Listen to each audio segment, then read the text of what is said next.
Electric bus പ്ലാന്റിന് ശിലയിട്ട് Qatar. പ്രമുഖ E bus നിർമ്മാതാക്കളായ യൂട്ടോങ്ങുമായി സഹകരിച്ചാണ് പ്ലാന്റ് നിർമ്മാണം.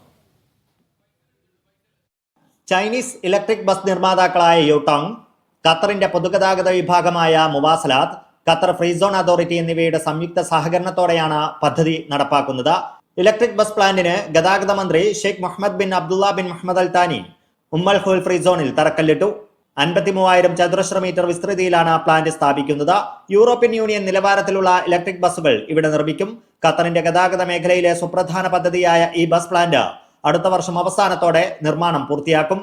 ഇലക്ട്രിക് സിറ്റി ബസ്സുകൾ, മെട്രോ ഫീഡർ ബസ്സുകൾ, സ്കൂൾ ബസ്സുകൾ എന്നിവയാകും ഇവിടെ നിർമ്മിക്കുക. പ്രതിവർഷം 300 ബസ്സുകളാണ് ഹബിന്റെ പ്രാരംഭ ഉൽപാദന ശേഷി.